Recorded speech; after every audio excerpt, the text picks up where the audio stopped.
మీకు ఒక్క విషయం విజ్ఞాపన చేస్తాను. దేవీ భాగవతంలో అమ్మవారి అనుగ్రహం గురించి ఒక కథ ఉంది. అందులో పూర్వకాలంలో దేవదత్తుడు అని ఒక బ్రాహ్మణుడు ఉండేవాడు. ఆయనకి కొడుకులు లేరు. ఆయనకి కొడుకులు లేకపోతే ఆయన పుత్రకామేష్టి అనేటటువంటి ఇష్టి చేశాడు కొడుకుల కోసం. ఆ చేసేటప్పుడు అందులో ఉద్గాత అని ఆ సామవేదాన్ని పఠించడం కోసం సుస్వరంతో స్వరం తప్పకుండా ఆ వేదాన్ని పలకగలిగినటువంటి గొప్ప నైపుణ్యం కలిగినటువంటి వాడిని గోభిలుడు అనబడేటటువంటి ఒక మహానుభావుణ్ణి తీసుకొచ్చి ఆ యాగంలో పెట్టుకున్నారు. యాగం అంతా పూర్తయిపోయింది. చిట్ట చివర సామవేదం చదువుతున్నారు. మొన్నటి రోజున మనం ఇక్కడ అమ్మవారికి పూజ చేసినప్పుడు ఓ అఖిలాండ కోటి బ్రహ్మాండ నాయకి లలితాపరాభట్టారికా స్వరూపిణి అమ్మ చతుర్వేదమోధారయ అని, ఇదిగో వినమ్మ అరుగ్వేదమోధారయ అంటే అప్పుడు వేదం చదివారు కదా. అలా చిట్ట చివరి ఈయన సామవేదం చదువుతున్నాడు. ఆ సామవేదం చదువుతున్నప్పుడు కొంచెం స్వరంలో దోషం వచ్చింది. దోషం వచ్చేటప్పటికి దేవదత్తుడికి ఎక్కడ లేని ఆగ్రహం వచ్చింది.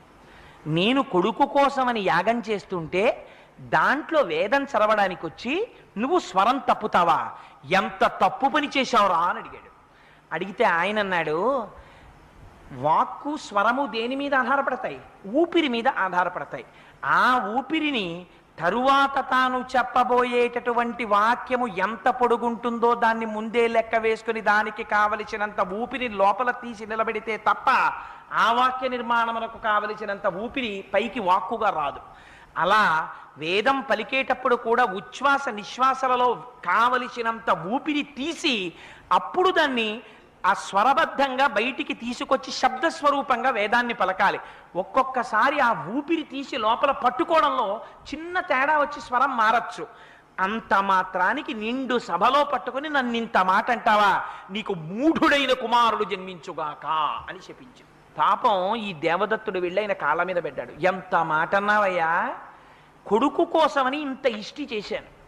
చిట్ట చివరికి ఏమైంది, ఇంత ఇష్టి చేసిన తరువాత మూఢుడైన కొడుకు పుట్టాలని శపించావు. దీనివల్ల నాకేం కలుగుతుంది? అసలు కొడుకులు లేకపోయినా పర్వాలేదు, కానీ మూఢుడైన కొడుకు వల్ల ఎంత ప్రమాదం వస్తుంది. అందుకని మహానుభావ నీ యొక్క కోపాన్ని ఉపసంహరించి నన్ను రక్షించన్నాడు. ఆయన అన్నాడు, పుట్టుక చేత మూఢుడు కానీ ఆ తరువాత అతను మహావిద్వాంసుడవుతాడు అన్నాడు. అయిపోయింది, ఇష్టి వెళ్ళిపోయారు ఎవరి మానాన వాళ్ళు. పాపం ఈ దేవదత్తుని యొక్క భార్య గర్భాన్ని ధరించింది, ఒక పిల్లవాడిని కంది. ఆ పిల్లవాడిని కూర్చోబెట్టుకుని దేవదత్తుడు సంధ్యావందనం నేర్పుదామంటే వాడు అలా చూస్తూ ఉండేవాడు. వాడి పేరు కూడా వాడి నోటికి తిరిగేది కాదు. ఉతధ్వజుడు అని పేరు పెట్టారు ఆయనకి. ఆయన పేరే ఆయనకి నోరు తిరిగేది కాదు. అందుకని అసలు ఏమీ మాట్లాడేవాడు కాదు. అలా కూర్చునేవాడు, ఒక చెక్క బొమ్మ కూర్చున్నట్టు ఉండేవాడు. తండ్రికి అసహ్యం వేసింది. ఒరే, నీలాంటి వాడి గురించి శాస్త్రంలో ఏం చెప్తారో తెలుసా? బ్రాహ్మణుడవై పుట్టి సంధ్యావందనం చెయ్యడం కూడా చేతకాక నోరు విప్పి 4 మంచి మాటలు పలకలేని నీలాంటి వాడికి శరీరమును పోషించడానికి కావలసినంత తిండి మాత్రమే పెట్టమని శాస్త్రం. అందుకని నీకు అంత తిండే పెట్టాలి, అంతకన్నా నువ్వు ఎందుకు పనికిరావు, ఇంకా నువ్వు చచ్చిపోకుండా అన్నం పెట్టాలి అంతే నీకు. నీలాంటి కొడుకు పుట్టి నాకు ఎంత అప్రతిష్ట తెచ్చాడ్రా అని వాపోయాడు తండ్రి. వాపోతే పాప ఆ మాటలు విన్నాడు. తల్లిదండ్రులు అంటున్న మాటలు చాలా బాధ కలిగింది. చిచి, నేను ఉండకూడదని చెప్పి దూరంగా వెళ్ళిపోయాడు గంగానదీ తీరానికి. అక్కడ ఒక కుటీరం కట్టుకున్నాడు. కుటీరం కట్టుకుని ఆ కుటీరంలో ఉంటున్నాడు. ఆయన ఏం మాట్లాడ్డు. ఆ చుట్టూ ఉన్నటువంటి వాళ్ళందరూ చూశారు. పొద్దున్నే లేచేవాడు, చీకటితో గంగలోకి వెళ్ళేవాడు, స్నానం చేసేవాడు. కాకి ఎలా మునుగుతుందో అలా మునిగేవాడు. ఎందుకని?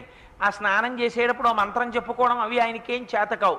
అందుకని కాకి స్నానం అంటారు. స్నానం చేసేసేవాడు, బయటకు వచ్చేసేవాడు, కూర్చునేవాడు. ఏదైనా ఓ కాయో పండో దొరికిందా తినేవాడు. ఎవరైనా తెచ్చి అక్కడ పెట్టారా తీసుకు తినేవాడు. ఏమంటే మీ పేరేమిటండి మాట్లాడేవాడు కాడు. ఏమీ మాట్లాడకుండా కూర్చుంటే ఇది ప్రజలకి బాగా నచ్చింది. అసలు ఆయనండి మౌనస్వామి. అసలు ఆయన ఏం మాట్లాడరు తెలుసా మీకు? 1 రూపాయి అడగరు, ఎవరింటికి రారు, భిక్ష అడగరు. ఎప్పుడు అలా మౌనంలో ఏం చూస్తాడో తెలియదు, ఏం వింటాడో తెలియదు. అసలు శక్తులన్నీ ఆయన దగ్గర ఉన్నాయనుకున్నారు. అనుకుని వాళ్లే పేరు పెట్టేసుకున్నారు. ఎంత గొప్ప తపస్సు అంటే అసలు ఇది తపస్సు అంటే. అందుకని ఆయన పేరు సత్య తపస్సుడు అని పేరు పెట్టుకున్నారు వాళ్ళు. పెట్టుకుని ఇంకా ప్రతి ఇంట్లో వాళ్ళు తీసుకొచ్చి అక్కడ పదార్థాలు పెట్టేవారు. ఇదేదో బాగానే ఉంది, మన నోరు విప్పామా మన బతుకు బయటడిపోతుంది, అక్షరం ముక్క రాదు మనకి. అందుకని అసలు మనం మాట్లాడాం, మౌనంగా ఉంటాం. వాళ్ళు మౌనమే నాకు శ్రీరామరక్ష, వాళ్ళు నేనేదో పెద్ద తపస్వినని ఇవన్నీ పెడుతున్నారు. అని ఆయన హాయిగా రోజు ఏదో పాపం తినేవాడు, కానీ మనస్సులో కుమిలిపోతూ ఉండేవాడు. 14 ఏళ్ళు అయింది ఇల్లు విడిచిపెట్టేసేపటికి. నాన్నగారు ఎలా ఉన్నారో, అమ్మ ఎలా ఉందో, నా బతుకు ఇలా అయిపోయింది, దొంగ బతుకు. రేపు పొద్దున్న ఎప్పుడైనా ఒక్కసారి నోరు విప్పానా కర్రలెట్టి కొడతారు నన్ను. నేనేదో తపస్విని అనుకుని వీళ్ళు పెడుతున్నారు, తింటున్నాను, కూర్చుంటున్నాను. ఈ పర్ణశాల నేను తప్ప నాకేమీ తెలియదు. బయటికి వెళ్ళడానికి భయం, ఎవడేం అడుగుతాడో భయం, ఎవడన్నా కనపడేటప్పటికీ కళ్ళు మూసుకు కూర్చోవాలి అని అలా కూర్చున్నాడు పాపం. కూర్చుంటే ఆయన దురదృష్టమో ఆయన అదృష్టమో ఒక రోజున ఒక పెద్ద వేటగాడు వచ్చాడు. వాడు సాక్షాత్ కాలయముళ్ళే ఉన్నాడు. నల్లటి శరీరం, ఎర్రటి కళ్ళు. ఆయన వస్తూ వస్తూ ఒక అడవి పందిని తరువుకొచ్చాడు. తరువుకొస్తే ఆ అడవి పంది యొక్క డొక్కలో ఆ కిరాతుడు విరిచిపెట్టినటువంటి బాణం గుచ్చుకుంది. అది నెత్తురోడుతూ తప్పుకోవడానికి మార్గం లేక పరిగెడుతూ పరిగెడుతూ ఈయన ఉన్నటువంటి ఆ పర్ణశాలల యొక్క తడికి తోసుకుని లోపలికి వచ్చింది. ఈయన ఏదో కళ్ళు మూసుకుని అలా కూర్చున్నాడు పాపం. ఏంట్రా ఈ ఎల్లరని కళ్ళు తెరిచాడు. ఎదురుగుండా పంది కనపడింది. ఆ పంది డొక్కలో బాణం, అందులోంచి రక్తం వరద కింద కారిపోతోంది. నోరు తెరిచి అల్లల్లాడిపోతోంది, కన్నుల వెంట నీళ్లు. వెనక వచ్చేస్తున్నాడు. హుప్ అంటాం ఎగురేటప్పుడు. హుప్ అంటే అర్థం ఏంటంటే అది ఏమైనా బీజాక్షరమా అంటే అదో ఆ మాట అంటాం అంతే మనం. అలా ఆ పందిని చూశాడు. ఆయన మనస్సు ఒక్కసారి లయమైపోయింది. మనస్సులో అపారమైన కారుణ్యం కలిగింది ఆ పంది పట్ల. తనకి తెలియకుండానే ఐం అన్నాడు. అని ఇదేదో బాగానే ఉంది, ఈ అక్షరం ఏమిటోనో, ఇన్నాళ్ళకి నోరు విప్పానని ఆ అక్షరమే 2-3 మాటలు అన్నాడు. అంత తీవ్రంగా మనస్సులయమైపోయినటువంటి స్థితిలో అమ్మవారి సారస్వత బీజాక్షరం ఆ అక్షరం. ఆ బీజాక్షరాన్ని నోటి వెంట పలికాడేమో, అమ్మవారు ఒక్కసారి ప్రసన్నమైన దృక్కులతో చూసింది. చూసేటప్పటికి ఇంకేముంది, అమ్మ చూసిందా, మహాపండితుడైపోయాడు. కిరాతుడు వచ్చాడు. వచ్చి, మహానుభావ, మీరు సద్బ్రాహ్మణులు తపస్సు చేస్తున్నారు, నేను పందిని కొట్టాను, ఆ పంది ఎక్కడ దాక్కుంది చెప్పండి అన్నాడు. చూశాడు ఆయన. అక్కడే ఆ ఉతచ్చుడు చూసేటప్పటికీ అక్కడే ఉన్నటువంటి ఒక పొదలో పడుకుంది పాపం, అది ప్రాణభీతితో. ఈ పంది ఇక్కడే ఉన్నది అని చెప్పాడా? పంది ప్రాణాలు తీసేసినటువంటి పాపంలో కొంత భాగం తన ఖాతాలో పడుతుంది. పంది సంగతి నాకు తెలియదన్నాడా? సత్యం చెప్పిన దోషం తన ఖాతాలో పడుతుంది. ఇప్పుడు పాండిత్యం రావడం వల్ల ప్రమాదం వచ్చింది. ఇప్పుడు ఏం చెప్పాలి, నిజం చెప్పాలా అబద్ధం చెప్పాలా ఆలోచించాడు. ఆలోచించి వెంటనే అమ్మవారి అనుగ్రహంతో మహాపాండిత్యం వచ్చేసింది కదా.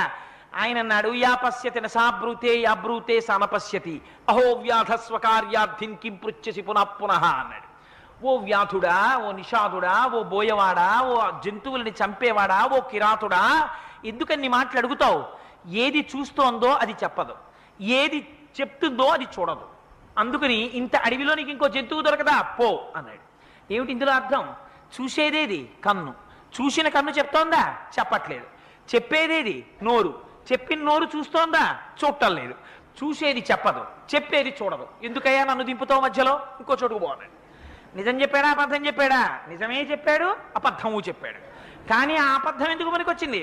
వేరొక ప్రాణి యొక్క ప్రాణములను నిలబెట్టడానికి పనికొచ్చింది. అలా అబద్ధం చెప్పినా అది సత్యము కిందకే వస్తుంది. అందుకని ఒక్క బీజాక్షరాన్ని పలికినంత మాత్రం చేత ఆనాడు ఉతచ్చుడు ఎంత గొప్ప పండితుడైపోయాడయా. అమ్మవారి